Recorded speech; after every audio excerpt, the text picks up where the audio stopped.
On today's podcast, we sit down with the insightful Benjamin Groff. Benjamin shares his expertise on the untapped potential of niche music genres, the evolving landscape of the industry from radio hits to digital domination, and the crucial concept of engaging audiences with true 1,000 fans. We discuss how passion and obsession drive successful songwriting, the changing expectations in music publishing deals, and the innovative approaches needed in today's industry, with real-world examples like Russ and insights on cultural impact from artists like Taylor Swift. This episode is a treasure trove for aspiring musicians. Tune in for Groff's advice on personal development, overcoming resistance, and maintaining a strong visual and sonic identity. You won't want to miss it. Insiders, are you ready? Welcome to MUBUTV's Music Business Insider Podcast, where our mission is to educate, empower, and engage artists and music business professionals who are dedicated to having a successful career in the new music industry. Here are your hosts, Rich Ezra and Eric Knight. Welcome back, Insiders, to another episode of the MUBUTV Music Business Insider Podcast, where our mission is to educate, empower, and engage your music career. On today's episode, we have a raw interview with the innovative music publishing maverick, Benjamin Groff. Join us as we dive into the secrets of success in niche music genres and the crucial role of audience engagement. Groff shares his insights on the shift from traditional to modern music industry landscapes and the true importance behind having 1,000 true fans. We'll also discuss the importance of authoring your sonic and visual identity, along with the passion and obsession required for hit songwriting. Not to mention, you'll get valuable advice on navigating publishing deals and the crucial elements that new songwriters need to excel. Benjamin even touches on the shifts in music culture and his perspectives on longevity and quality in today's music. This is an episode packed with essential insights and advice that you won't want to miss. But first, a word from our sponsor. Hey, Insiders! Are you an aspiring musician, artist, band, or future music business professional looking to take your career to the next level? Well, look no further. At MUBUTV, we offer personalized career counseling and coaching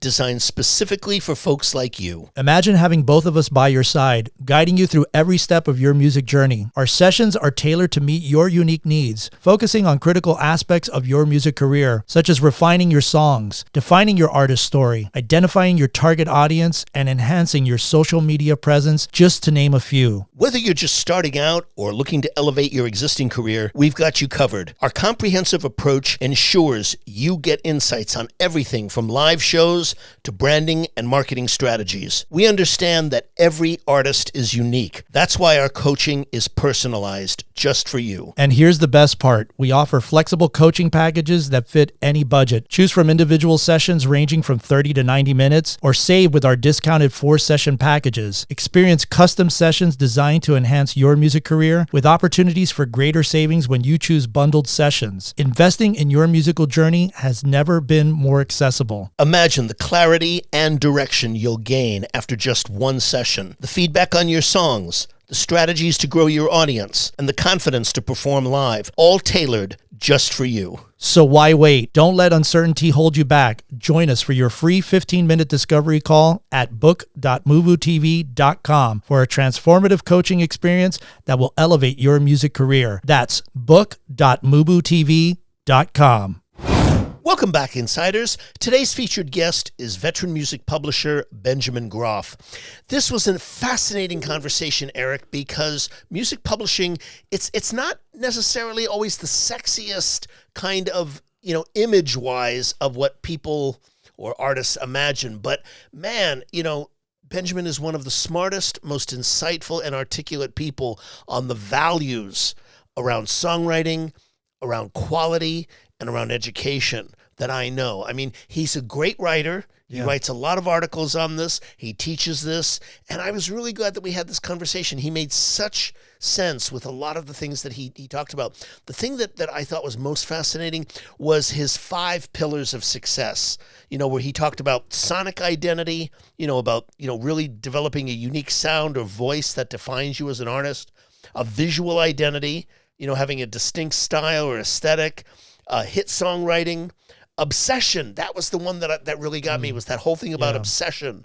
And he highlighted being intensely dedicated to one's craft as a hallmark of successful artists. They do have an obsession, And that's a very important one. And, identity, beliefs, a mindset. And these are not things that are always talked about. These are the intangibles. Yeah, exactly. They're the intangibles. What you may call like the non-creative qualities, like that we always speak of, about drive and about commitment, because they define who you are. And if you look at any really successful artist or any really successful writer, they do have that passion. They do have that drive. And, when you lose that, it becomes very, very difficult to maintain any kind of career, or even to have the drive to have, the career, or to have any kind of success in your work. So I thought those are interesting kinds of qualities that I don't think you normally hear people talk about. Yeah, one of the other things that I thought, and I couldn't agree more, Rich, with what you said, was the idea of success in niches, focusing on excelling in niche or micro niche music genres to attract a dedicated following. Yes. This is something that we're seeing more and more with acts that are thriving, that are in these micro niches. And I think it's something that's a continuing trend that we're going to be seeing in the ongoing years. And I just find that it's very unique, because in order to stand out in this world, you can't be all things to all people, as you and I have discussed many times during the show and throughout the years, just in our personal conversations. It is trying to find who that target audience is. We talked about, finding who your avatar is, and then just super serving them. Yeah, I couldn't agree more. And I think that never before has there been a willingness for audiences to embrace the niche the way that there is today. People would say, well, that's too idiosyncratic, or that's too, avant-garde. Right. No, this is how you find your well, there's people out there that like that. Absolutely. I couldn't agree with you more. The other thing that I thought that was, and I learned this a long time ago, is the whole thing of lifelong learning. It's so important that you maintain and advance lifelong learning, because you never stop learning. Right.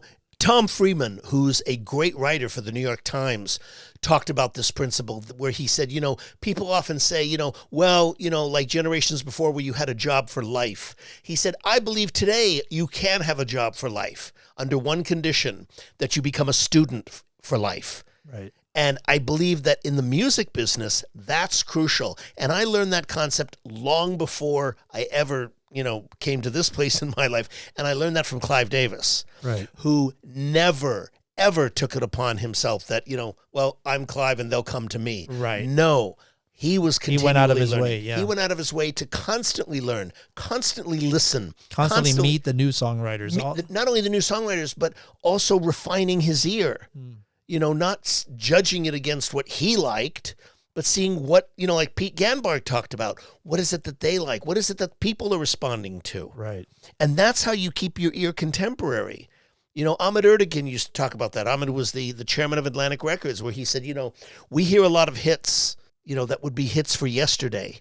But what we're looking for is the ones that would be hits for tomorrow. Right. That's the important part. And lifelong learning and being open to that is a big part of that process. Yeah. And another thing, Rich, that we've talked about on the show throughout the years is the idea of this true fans concept, which Benjamin touched on, the idea of the 1,000 true fans, about not going for the mass audience, going for those 1,000 super fans, you can call them, that are going to support your career and to sustain a full-time career rather than seeking mass appeal. This is some of the shifts that we've seen in the industry now, where it's not trying to appeal to all things to all people, where it's now shifting that, again, talking about the earlier point about micro-niching and niching down your audience and what you're doing with your music. And so this idea of this concept, it was a famous article, the gentleman's name slips my mind now, who originally wrote that 1,000 True Fans article, but it's a landmark in the idea of that you can sustain and create a living by just having 1,000 fans supporting you.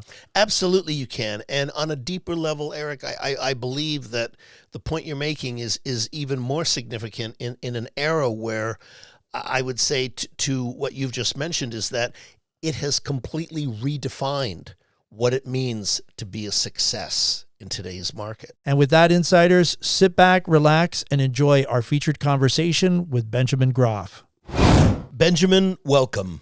Hey, thanks so much. Thanks so much for joining us. We always like to start these conversations with the question that we ask everybody. When in your life did you know that music was going to be your professional career path? I think it was when I was a teenager. I mean, I remember it pretty vividly. And I think I found the meaning and passion for music through the guitar. I mean, when I was growing up at that moment of time, when I was a teenager, like 13 or 14, you've got all kinds of hormones firing and stuff. And this was for me then, that would have been the mid 80s. And hair metal, for better or worse, and for me, it's for better because it's still a guilty pleasure today. I mean, it was growing up in the 80s as a teenager was incredible. And so all of the excitement happening around the genre at the time, I just really gravitated towards the guitar and learning that passionately and thinking, this is what I'm going to do for the rest of my life. Benjamin, you started your career when the music industry was in a really different place. And today, what are the most important elements new songwriters and artists need to be aware of when starting their careers? Yeah, it is I think right now, and I say this after being a music publisher for 30 years, I think it's the most challenging time ever for songwriters and also artists to that degree. On the other hand, it's an amazing, spectacular time to be a songwriter and artist. The challenge is that there is just so much noise out there, and there's so much competition for a listeners or for your audience. There's so much competition for your music, not just other music and other artists, but you have all the Netflix, you have gaming, you have just every podcast, you have so much vying for your attention. And then you've got 1 million song releases per week coming out, which is approximately the number. And that's without AI or just the beginning. And so the challenge is that it's not just about being outstanding, it's another level above being outstanding because you are competing for that space against 1 million music releases per week from anyone who has an internet connection. However, that is also what I find to be an incredible opportunity because most people are doing the fair amount of work or pretty good amount of work, and there are very few people, at least in my opinion, who are rising to a level of supreme excellence. And those people are going to stand out like a sore thumb. Yeah, I couldn't agree with you more. We are definitely in a new era where that kind of distinction really makes itself known. Benjamin, your approach to working with songwriters and artists is to work with the whole songwriter, mentally and creatively. And I'm wondering if you can speak to why you feel this approach is such an important facet for artists and songwriters to be aware of when developing their skills. Yeah, absolutely. And I think that it takes time for you to evolve as a person and to be on this planet for a while to realize that there's more than just knowing how to write a song. I have worked with numerous coaches, and one of my dear friends and coaches is a guy named Nick County, and he postulated to me that out of the entire 100% of what it takes for your career to really fire on all cylinders, that perhaps only 5% of that is about skills, meaning how good you are at your musical instrument, how well you can write a song. The other 95% is really about your mindset, beliefs, and identity. And I started also seeing this in myself and just looking at my own, for lack of better words, like internal programming, limiting beliefs. And I started equating that, if I or my clients or other songwriters and artists can work on that side as well as the actual mechanical part of writing songs, that puts them in another level. And having worked with hundreds of hit makers now at this point, I see how there are super talented, everyone's really talented, but the people who are really succeeding also seem to have this unique internal programming that not only drives them, but compels them and puts them in this category where they have a different story internally and different internal dialogue than other people. And it's such a crucial part of the game. And as every year, I just learn more about those areas and how that can positively affect your outcome. In fact, 2 weeks ago, I just did a Tony Robbins Unleash the Power Within, and that is so much about your installing empowering beliefs, getting in state, your physiology. And it's just so crucially important. And the last thing I'll say is, one thing I've found out along the way is that most people start the year and they go, I'm talking from like a professional songwriter perspective in particular. They start at the beginning of the year and they go from session to songwriting session to session to session to session. At the end of the year, they've done 200 sessions. At the end of the year, they mostly show up as the same person, in my opinion. Maybe a little bit different. They've learned some new things, new ways to approach songwriting, and they've elevated their game somewhat. However, how much time is spent actually in developing yourself as a person, working on your own stories, any limiting beliefs, and working on empowering you as a person in those areas, not just in that area, but also becoming a better songwriter through learning the great songs that have come before you, so you can stand on the shoulder of giants. Yeah, I couldn't agree with you more. And, you and I have been in this business for a very, very long time. I remember once an interview on this subject that I saw with Jodie Foster, the actor. Mm.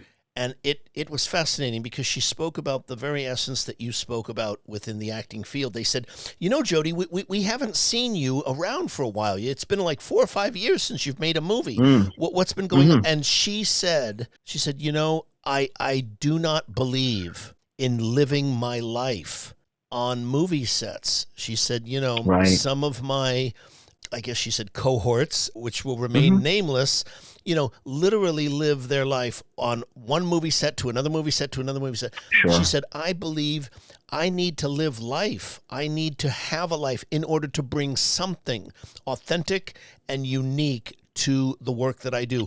Otherwise, I'm just, repeating the same thing over and over. And she said, and that's not creatively fulfilling. That's not contributing anything. And when you were speaking about that just now, it reminded me that it's not just all about great songwriting talent. If you're not bringing something beyond just your own talent to it, you're not. It's not going to work. Not ultimately. It may work for a little bit, but not ultimately. So I just felt that it's a very good point that you're making, because we don't often hear about that. Well, yeah, thank you. And in truth, I just don't hear anyone else talking about that and opening those doors and potential epiphanies that can truly help get people to the next level of everything.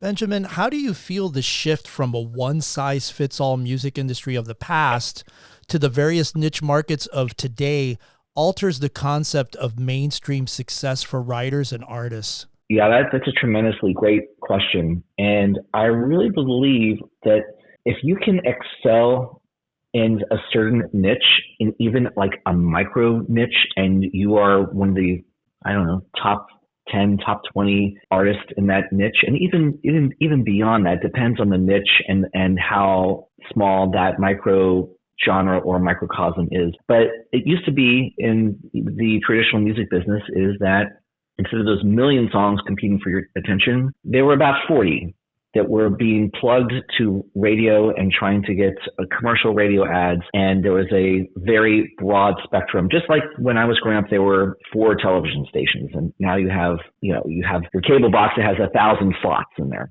So this is a fantastic opportunity for music artists because, as we may know, there has been an explosion in what we would call the middle class of artists and songwriters. So if you can really lean into what is authentically you, even though in the back of your mind you might be thinking, well, who's going to like this? This is too crazy. There's not an audience for this. Trust me, there is an audience for that, and an audience of rabid fans in different corners of the digital service providers and the internet who will, if you can cater to those, I'm going to paraphrase Seth Godin, who calls them the sneezers, meaning they're the early adapters. They've got the utaki, which is a Japanese word for passion. You can make a living with that small micro genre because those people are going to go and see every show you do. They're going to buy all your merchandise. And I think that if you have a real, I think someone came up with the phrase true 1,000 fans. This is not 10,000 followers. These are true 1,000 fans. You can make a living on that. And that's an exciting time, because to me, the definition of success today, to answer your question, is quite simply, can you do music full time? And that is a wonderful gift, and it's very possible for hundreds of thousands of artists today. I couldn't agree with you more. And I think that it's a very profound statement, because what you're essentially saying is that success, or the definition of success in the music business, has been entirely redefined.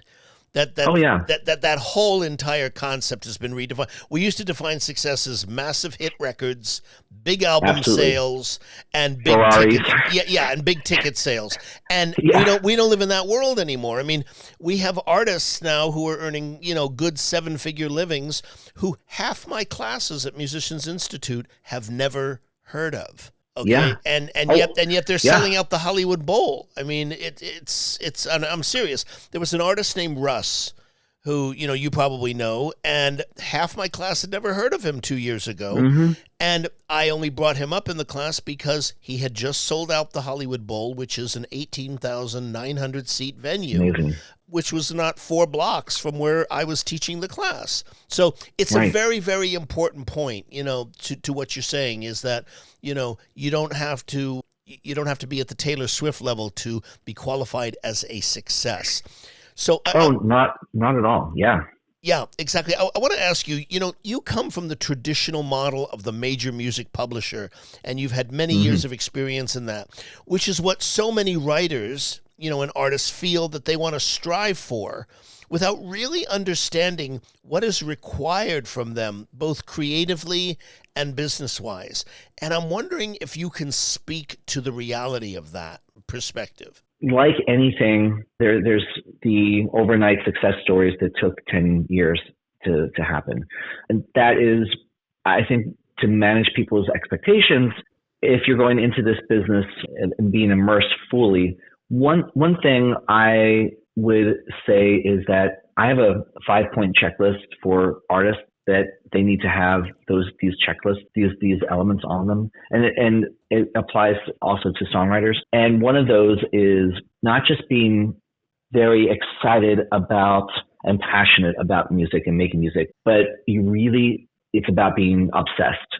And I had this epiphany. I was watching Black Swan with Natalie Portman in a movie theater, and I was like, wow, this person really reminds me of someone who, through the whole movie, and in the movie Black Swan, Natalie Portman is this really just super obsessed ballerina who is at the top of her game and will do whatever it takes to make it happen. And then I realized that, this is every successful songwriter, artist, producer, and executive that I know. We are doing this.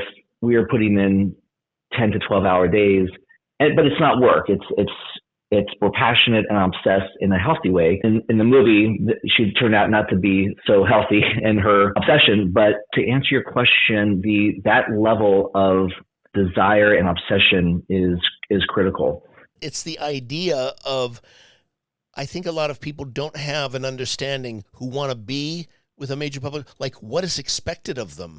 And you talk about, that obsession, and that is absolutely crucial. It's got to be the number one thing in their life. So, you talk about that obsession aspect. Are there any other factors that you feel that they need to know in terms of, achieving that, like what's expected from them? Yeah, I can tell you just from a nuts and bolts perspective in a publishing deal, we are looking for, and this isn't a big ask, I think, but we're looking for 12 100% written songs per year. So, or fractionally equivalent. So that means every month we're looking for our writers who are, especially those who are writing songs for other artists or collaborating with other artists, we're looking for 100% song per month. And that could be, if you're a 25% type writer, that means four 25% written songs, or 133%, 150%, and another 25 or 30%. So as long as that's if you're professionally doing this, and that's some people deliver twice amount of that. The other thing that we're starting to do, and this is very different and very unique, but I'm kind of announcing this to the world here for the first time, is that we are, especially for new writers, we are requiring as part of their monthly commitment, and by the way, this is a bit of an experiment. We experiment a lot to see if we can amplify people's careers faster. Part of this experiment is the following. In that delivery, they also have to show evidence that they have learned at least two Billboard Hot 100 hits from any genre, from any decade, and preferably a song that's more in the top Billboard top 10, top 20, or just what we would consider a perennial song, meaning a classic song. It may have never been on the charts, but it's just an amazing song, because we need to get the DNA of greatness and standing on the shoulders of giants into songwriters' minds, fingers, and fingertips, bodies, and voices, so they actually wear this DNA and model greatness. There's a quote which, "Success leaves clues." And what happens is, especially today, I think, when there's a lack of, I think, knowledge of the great songs that have come before us. Not just being able to play them, but actually even knowing them. So I've seen a trend of just people kind of recycling their own vocabulary, their own songwriting vocabulary. And what happens is people start plateauing, and then they can't figure out why they're not having hits, why they can't get to the next level. And it's basically because you're recycling the same knowledge and same vocabulary that you have currently. And you got that vocabulary by how? By learning songs. And at a certain point, people stop doing that. And that is a new thing that we're requiring, because I think it is so valuable and so important. And that's how the greats got to be greats. Absolutely. I think that's a great experiment. You'll have to let us know how that goes. Absolutely. Yeah. Benjamin, in one of your articles, you mentioned the importance of creating value in order to get into better writing rooms.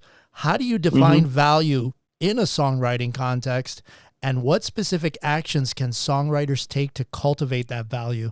Yeah. And thank you for checking out that article. In that article, I referenced the Berklee College of Music rating system, which I went through Berklee myself as a songwriting and performance major. And in this rating system, you get 4 numbers. It's a 4-digit number from 1 to 8, and each number represents a certain skill set that you have. It goes from, one number is how well you sight read, one is how well you improvise, one is your overall musicality, another is, I can't recall, but to get in ensembles, and you can think of, there is a movie called Whiplash, which was an intense movie about a jazz band looking to make the state competition and finals, and a very brutal professor in that class. If you can imagine that ensemble, to get in certain level of ensembles and classes at Berklee, you need to have a rating requirement. So some ensembles were 4s, meaning, okay, you're pretty good. Some ensembles you have to have 7s, and you can't even apply to get in that room if you don't have those ratings. So the idea here is that so many times I hear people say, I just need better rooms. I just need to have that audience, and I know I'll crush it. And you know what? They might be right. But what I've seen is that sometimes we can get those people in the rooms and they don't get asked back, meaning they were not bringing the value into the room that compelled people to be asked back into that room. So it's basically, you have, as a songwriter or artist, we're always in the sales process. I know we never wanted to be in the sales business, but the truth is we're always selling. And the importance of bringing value into the room, even if it's mechanically or the nuts and bolts of this, is even bringing in a great potential hit chorus, bringing in a great track or a great riff, or being prepared for the session and coming in with a number of outstanding ideas. Because if you're not bringing that value and enhancing those around you, or even being a great collaborator, sometimes you don't have to be the one bringing in all the A-list ideas. You can just be the one that helps the creative process and contributes along the way so that the end result is a better song. So that's, in a nutshell, that's what it's about bringing the value. And the more, I think, you can spend developing all those things we're talking about, your your skills, your songwriting vocabulary, your knowledge of music, and then upgrading your own beliefs and identity and your energy, bringing that into the room is how you bring value. Hey, Insiders, we hope that you've been enjoying our featured interview. Stay tuned because we've got so much more value coming your way. But before we dive back in, a word from our sponsor. Hey, Eric, as an artist, what do you find are the most challenging aspects to a music career, especially when you're starting out? Well, I think one of the first things is just trying to get the direction of who you are as an artist, where you want to go, where you want to be. And, we've talked about it on the show a lot. Who is your target audience? Who you are? What do you stand for? What do you believe in? What do you think would resonate with an audience? And so those are some of the things that I would feel being a new artist. Obviously, what I know now is different because I know these things, but for people that are out there like our audience that don't have necessarily any direction to go would be the first things that I would start off with. And having the songs that Absolutely. incorporate those elements that you're speaking of into it. That's so important today. Yeah, and I think that's one of the reasons why we started MUBUTV and why we started this new consulting service that we're offering to all of our insiders out there, because that is another one of the big things. I mean, that is the big thing, is like having the great songs. That's what it really starts off. Our friend Don Grierson always said, it always starts with a great song. So that's probably, besides putting together what your audience and what your target audience is the single most important thing. Where are your songs at currently today? Are you collaborating with people? Are you trying to go out to networking events where you can connect with other songwriters and stuff like that? So yeah, and what are your strengths? Exactly. Are you a strong lyric writer? Are you a strong melody writer? Are you a strong musician, a player? Right. And it's really important to get really strong clarity on those issues before proceeding. I totally agree, Rich. And, with our consulting services, we offer a myriad of different packages and we've made it super affordable for everybody. So, if you guys are interested out there in connecting with us on a coaching call, you can visit book.mubutv.com and start off with a free 15-minute discovery call. Well, yeah, absolutely. There we start with an initial 15-minute call where we can get a sense of who you are, what are the issues that you specifically have, right, and want to work on. Exactly. And we can go from there. Absolutely. Yeah, and we tailor everything to your needs. It's not like a cookie cutter thing. We kind of really want to get to know who you are as an artist, where you at today, what's the snapshot of you as an artist today, and then start trying to craft something that's tailor-made for you. So again, if you're interested, visit us at book.mubutv.com for your 15-minute discovery call. Benjamin, in listening to you, I want to touch on something that you mentioned earlier, but I want to get you to expound on it. In one of your great articles on your site, it's entitled The 5 Pillars of Success. And I'm wondering, can you discuss with us what those are and why they're so important? Yeah, I'd love to. And fortunately, most of the people I have signed have gone on to do great things. And sometimes I'm fortunate that I really haven't had any really big misses, but clearly some people became superstars and some people did pretty good. And I started thinking, okay, well, what separates these people from everyone else? And I basically came up with these 5. I started with 3. And then as I continued to work with artists and songwriters and spent more years on the planet, I added another 2. So the first is a sonic identity, meaning that really only that person can make that sound, that maybe it's their voice, maybe it's the way they program beats, and this goes for producers and songwriters as well. And that's been a thread across, if I can say so, across my signings, because I work in many lanes. Like I signed Tiesto, but then I signed like Caroline Polachek or Grimes or Sophie or other classic songwriters and also some in the hip hop space, some in the electronic space, and Big Frida comes to mind as well. As like when you hear Big Frida, only Big Frida can make Big Frida music. So, and that also comes down to creating music that is niche, and then maybe they blow up and become superstars. So having a sonic identity that is authentically yours is so important. So the next one, from an artist perspective, and I'm going to preface that this might sound a little cheesy, but it is also having a visual identity. So if I were to ask before I mention visual identity to get in mind like 3 of your favorite icons of all time and get those images in mind, maybe it's Michael Jackson, David Bowie and Trent Reznor of Nine Inch Nails. Well, they have, and those, I just pulled those out of the air. They have a visual identity that is unique to them. And this also is kind of a cheesy kind of analogy, but can you dress up like these people for Halloween? So, and I remember back in the day, I signed a duo called LMFAO, and I realized this because that year on Amazon, the number one costume for Halloween was the LMFAO starter pack. And I realized, oh yeah, like we need, if you're an artist, again, it sounds kind of cheesy, but it's totally true. Like you need to be able to put on your uniform when you get on stage. I think Billie Eilish is a good example of that.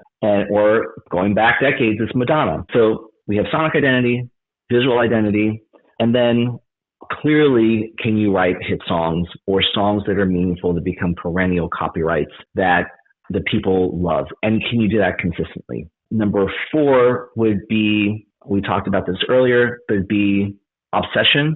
Are you obsessed? And then 5 is also your identity, beliefs, and mindset. So it's interesting. Sometimes when I meet new artists or songwriters, I'll ask, if you were to go ahead 3 years in the future and look back, what would have to have happened for you to feel good about your success? And sometimes I get answers, which is I want to play Coachella, and I want to have every year 2 top 10 hits or something like that. Then I'll ask other people the same question, and it's like, yeah, I'd like to get a couple hundred, I'd like to get 10 million streams across all my songs. And that's like, those are clearly 2 different sets of beliefs of what is possible. And so just kind of getting a sense for what someone's beliefs and mindset and their identity is a crucial part of that. And that's not something you learn immediately, but you can pick up on that when you're dialoguing with someone. Benjamin, I wanted to ask you, you're a strong believer in artists being educated about their chosen career path. And this is a 2-parter for you.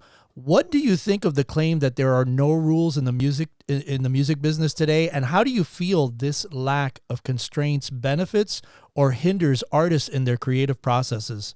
Well, I will speak off the cuff on what I immediately think of.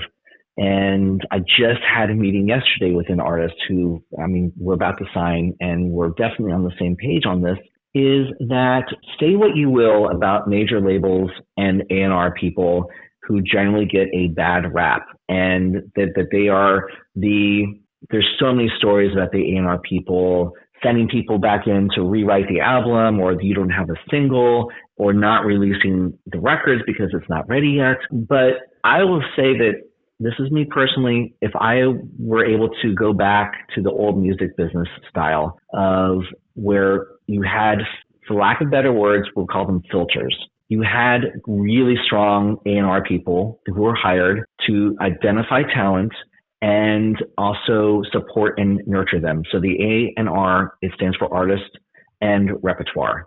Repertoire being the songs and the master recordings and the songs at the end of the day. And in the old days, to even get in the studio, you had to make a recording, you had to go into a professional recording studio. There were no laptops, there were no cell phones, and you had to get in there was expensive. It was like a couple $100, $300, $500 an hour. So the only people who could really get in studios and make a record, they had to be bankrolled by a label because it was expensive to get in that room. So to get in those rooms required someone to greenlight paying a check and working with the artist and diligently perfecting the songs and getting them great. Then hopefully you had a great product that can ideally also stand the test of time. So today, of course, I can make something on my phone. I can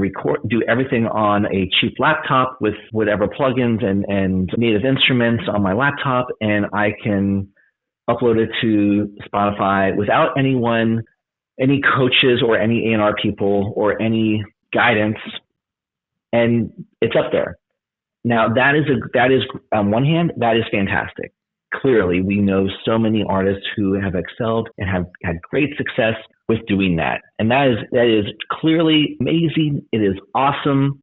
But what we're lacking today and what I'm seeing is that of those million songs that come out, music releases that come out, probably 6 months, even if they get on those new music playlists, probably 6 months to 18 months from that release date, no one's going to care about those records. And I think a lot of it comes from not having what I would call those A&R people in their circle and having I would also say a coach, for lack of better terms, to guide them, to help them to hold the bar at a certain level of excellence, and who can also illuminate blind spots and provide ideas to have a world-class record being made. The power, again, this is good and bad, has really gone from the A&Rs and the labels to the artist.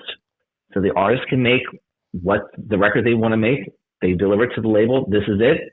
And they can say, oh, I have 10 million TikTok followers, so I really don't care what you think. You're going to put out this record. And that's what is going to happen. So in short, to wrap up what I'm saying here is that we've gone from an era of filters, great A&R people who are really skilled and really good at what they did, to today, there's really none of that guidance. And I think we have a few generations of executives that clearly there are some very talented people out there, but they haven't really been taught the A&R process and what makes a great record. And consequently, we're not getting a lot, in my opinion, this ruffles feathers, but whatever, I don't think we're getting a lot of great, iconic artists and songs that are really going to be around for a long time, particularly because of that.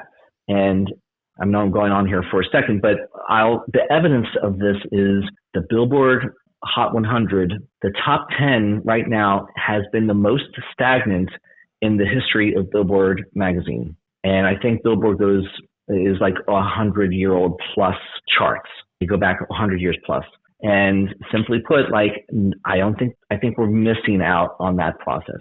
So if you're an artist or songwriter and you have someone that you can trust that pushes and excels you just like a great coach would, to illuminate what can be better, that has experience doing that, I mean, those people are worth their weight in gold, and you should run towards those people versus a lot of people just say, are step away instead of stepping in.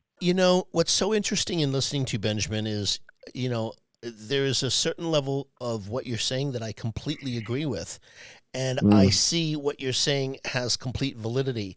And on the other hand, as a student of this business, one of the things that I see about the very nature of what you're talking about is the fact that I believe today, where music is free, where all of us can get whatever we want, whenever we want, however we want, on any number of devices we want, wherever we are in the world, on any number of platforms, and we get it for free.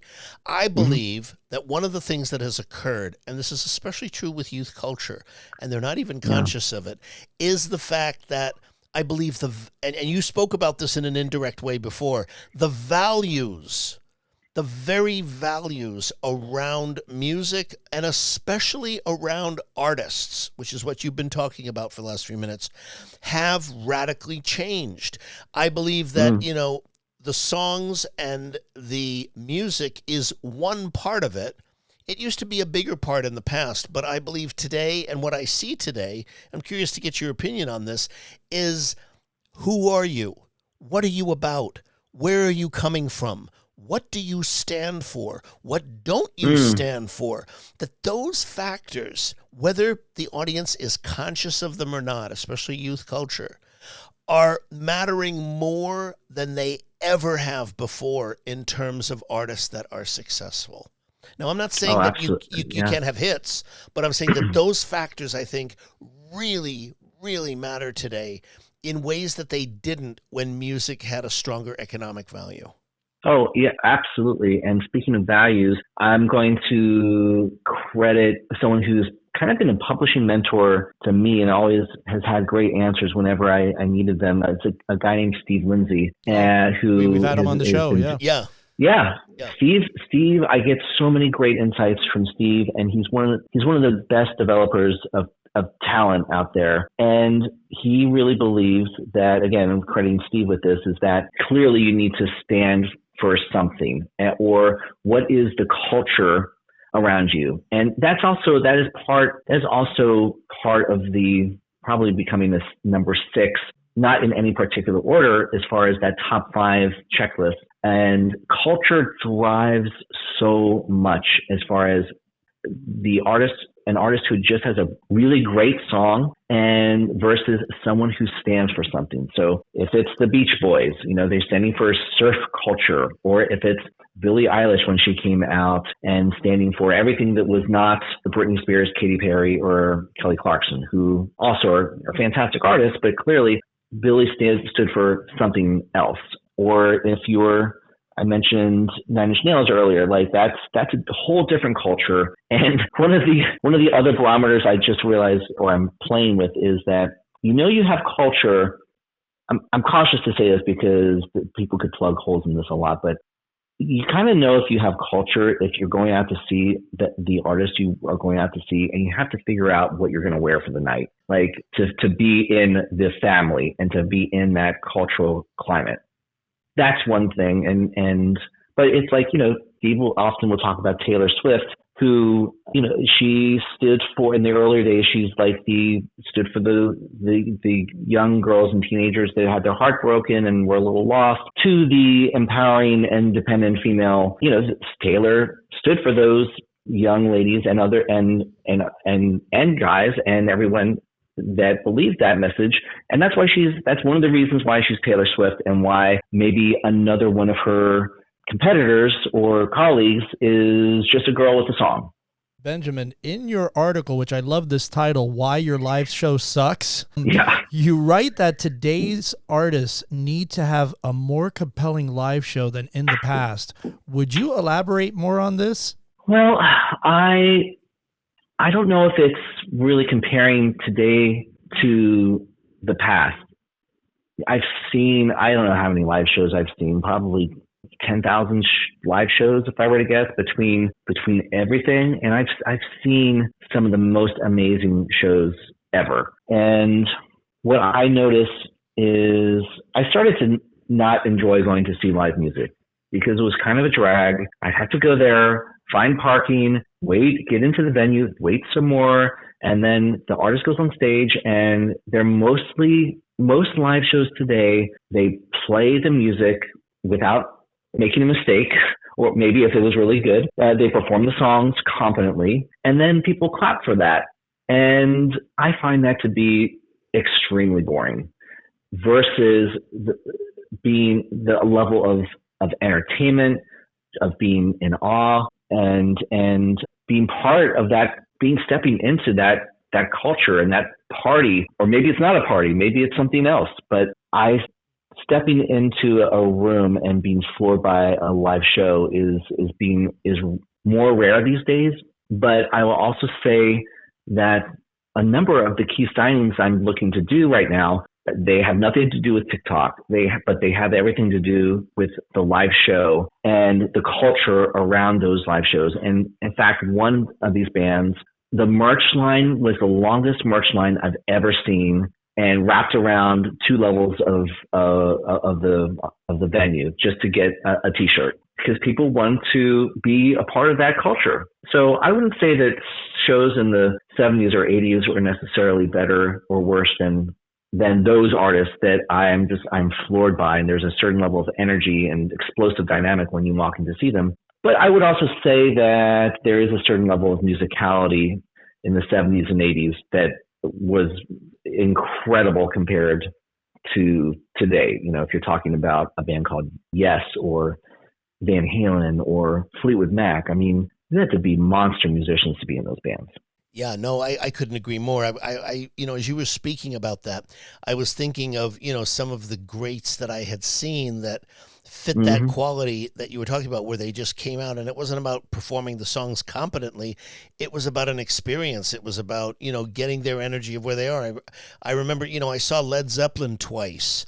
I saw Queen twice and just being astonished at like the vocal power that Freddie Mercury had live. Oh my gosh. I mean, it was just like, and the showmanship, and how, or seeing, like you mentioned Van Halen. And I remember the first time I saw Van Halen was in the 1984 tour, and just how David Lee Roth literally like had us in his hand the whole time, and then just set us down after 2 hours. I mean, it was mesmerizing. And, you realized, if you were paying attention, you are truly in the hands of a master showman, and that. You were just speaking about that, Benjamin. When those experiences occur and how they happen. I want to ask you another aspect of your career, which is on a slightly different track. Throughout your life, have there been any specific books or films that were really inspirational to you, professionally speaking, that you can refer to our audience? Oh, yeah, absolutely. In fact, when I start working with people or they sign, they will get some obligatory books that are kind of like required reading. And some of these I don't really want to necessarily, some of these are, it's a little bit like religion. Like some of the stuff is like what I believe in my like proverbial religion. I'm not talking about God or spirituality so much, but it's not for, some of these things are not for everyone. So I preface it with that. So it's like, there are a number of books where like, this is a very special door you can open, and it's up to you, to check it out and explore. The first book that comes to mind is Breaking the Habit of Being Yourself by Dr. Joe Dispenza.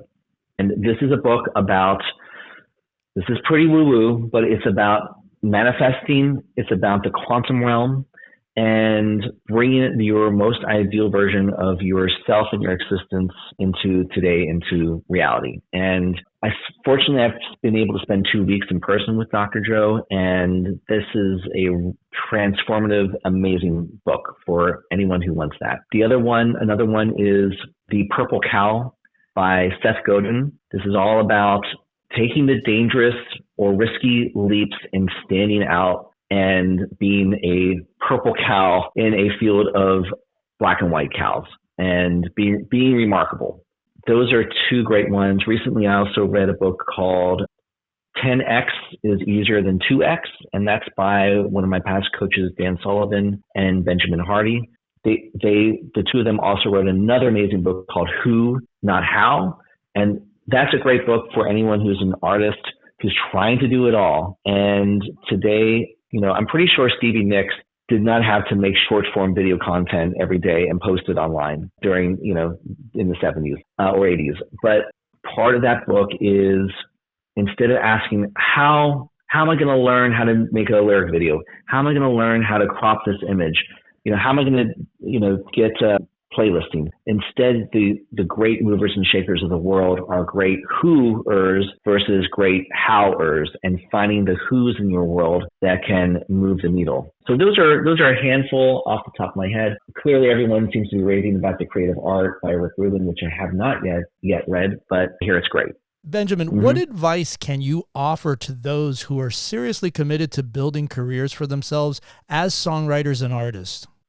To build the career, it's those things. It's making sure that you can have those elements that we talked about on your list, and can you check those off. I think it is also, there's another book that to mention that also exemplifies crystallizes what I wanted to mention, and that is called The War of Art by Stephen Pressfield. And so it's a little bit of a take on the art of war. So in this book by Stephen Pressfield, he talks about the resistance. So the resistance is that little voice that speaks up in our minds and says, that's too crazy. No one's going to like that. Who are you to do that? People are going to, you can't do that. You're going to get disowned. This isn't popular now. We can't break those rules. Yet it's those when you hear those types of voices, those are in his way of saying that that's the resistance that is designed in our DNA to keep us safe. Because back in the day, if it was 50,000 years ago, or even a couple thousand years ago, if you had a weird idea and the tribe didn't like it, you make it banished in the woods and end up dying. So it's this resistance speaks up to actually keep us safe and keep us within the realm of the tribe and this certain level of normalcy and to fit in. But it's really about stepping outside of that and being authentic to yourself and going for those things that may seem too crazy or too risky. Seth Godin, I'll just close this by saying Seth Godin has a really great quote, and I'm kind of paraphrasing this, which is, to be safe is actually to be risky. A lot of people play it safe. They make product or they make songs that doesn't have any rough edges, and they think that by shooting for the juicy center, they're going to have the biggest chance of success. And sometimes that will work out, where I kind of call it the juicy octagon, which is shooting for things that are on the fringe, where by being risky, you end up actually being safe because you're attracting those proverbial sneezers who then broadcast that excitement to others, and you create a new trend, you start a new style, and you start just change. You can actually end up changing the needle of popular culture. Yeah, I couldn't agree with you more, and that's where the risk and the the belief in yourself comes in. Benjamin, how can our audience reach you? What is the best way for people to reach you? Oh yeah, thank you for asking. I have a website called, it's just my name, it's Benjamin Groff, which is GRO, and it's 2 F's like Frank.com. And I have all my articles there. I also have created a number of masterclasses, if I can dare say that, but they're courses that are hosted at teachable.com, and they range from what I would call the insider secrets to hit songwriting to my own label plan for releasing music and a DIY marketing course. And then there's the advanced hit songwriter accelerator, which part 1 is more advanced hit songwriting techniques and concepts, and the other half is really dedicated towards building your beliefs, identity, and mindset, and which is probably the most overlooked element of this. And it's not the one, it's not as exciting as saying here, this is how you write a better chorus, but a lot of this is the work that people don't acknowledge that I think is so crucially important. So that's the best way to check out more of what I'm doing. And also there's a little contact field there too, for anyone who wants to get in touch with me personally, as well as links to socials and stuff like that. Wonderful. Benjamin, we cannot thank you enough for taking the time to do this. This has been so informative. We have loved this conversation. And amazing. You have really given a lot of great and insightful and I think very important information to people. And as you said, which I fully agree with, stuff that a lot of people do not talk about. Yeah, I agree. And I've had to I'm often in the same boat as new artists myself. I am cold calling, cold emailing people I don't know all the time. I have to figure out the music business every 6 months or so. And so a lot of this was just through my own path of development and overturning stones on my own and seeing how this applies to songwriters and artists. And so I'm very happy to at least, like I mentioned, open some of these doors for people to check out. And it's one of my greatest passions, and why I do this is because I love music. I love helping those who have big dreams to make those come true. Absolutely. And, the great writer, Tom Friedman, who's a writer for the New York Times, he once said that, in this era that we live in today, people always complain that, you can't have a job for life. And he disagrees, and he says you can have a job for life under one condition, that you become a student for life. And if you couldn't say it better. Absolutely. Yeah. And you just said it. And, that's why I think it's so important to hear that if you are, and I consider myself a constant student of this business. I've been in it for 47 years, but I'm still a student. I'm still learning. And the one who really taught me that the most was Clive Davis. He said, I never, ever took anything for granted. I still don't. I don't take it my own position for granted. When new songs come along, I would reach out to the writers rather than have them reach out to me. So yeah, it's a very, very important factor. And that's why we're doing this show. Eric and I have a very strong belief in that educational bent, as you do. And we are both very, very grateful to you. And thank you so much for taking the time to doing this. Guys, thank you so much. It's been a real pleasure talking with you. So many great points. Yeah. God, don't you think so, Eric? Yeah, I mean, where do you start? God, yeah, where do we begin? I mean, first of all, Benjamin is a veteran. He knows what he's talking about. The scope of what he was talking about was so depth, interesting. Yeah, and the depth. I loved his whole thing about, authenticity versus safety. That was a really strong one for me. I mean, when he highlights the importance of, stepping outside of your comfort zone to pursue authenticity and innovation. He talks about, I think he referenced Seth Godin's idea that true safety often involves taking risks. Again, that contrast. Right. True safety often involves taking risks. It's like you can never be truly depressed until all your dreams come true. Right. So it's the same principle. And I thought that was a really interesting point that Benjamin made. Yeah, I also thought too, reiterating the 2 points that you brought up at the top of the show were passion and obsession, which this is something that's near and dear to my heart as an artist. Showing an obsession for passion of your craft, similar to the commitment depicted in the film Black Swan, where he, talked about Natalie Portman's role of her being like the ultimate ballerina and, obviously going to the extremes that she did, but it's a metaphor for what he's talking about as an artist's life. And this is something that, me personally, that I have dedicated to being obsessed with what I'm doing just in my personal journey and what it really takes when you really see the people that have broken out successfully speaking. You think of the Madonnas of the world, the Lady Gagas, Taylor Swift, and the journeys that they have been on. And they're just unwavering ideal that they're going to do this no matter what. And when you see those people, they're unstoppable. Yeah, I totally agree. And I don't only think that principle applies in music, but I think it's in business, in the arts. Absolutely. In any kind of endeavor. There's that whole principle, what's the famous Goethe quote, until there is commitment, full commitment, there is doubt, there's a tendency to hold back to, right. And that by making the full commitment, really, truly, on a cellular level, providence moves. Things happen right. that never would happen yeah, otherwise. think of Steve Jobs, another person that was obsessed, and look at what he produced. I mean, it's just, Yeah. And what, one of the things people always talked about with Steve was the principle of magical thinking, right. where he would come up with things that literally weren't possible. Right. And like, what do you're being insane, and yet he did it. That became the pathway to achieving what it is that he wanted to achieve. Yeah, and also getting back to one of the other points that you brought up at the top of the show, the second one, which was the 5 pillars of success, and the reason why I'm bringing this up because it was so important that I'd like to reiterate it, which was develop a strong sonic identity, visual identity, hit songwriting skills, obsessive dedication, again, getting back to that obsession quote, and a deep sense of identity, beliefs, and mindset, which we've talked about in the show, about that whole idea of who you are, what you stand for, what you believe in. Absolutely. I think that's crucial today.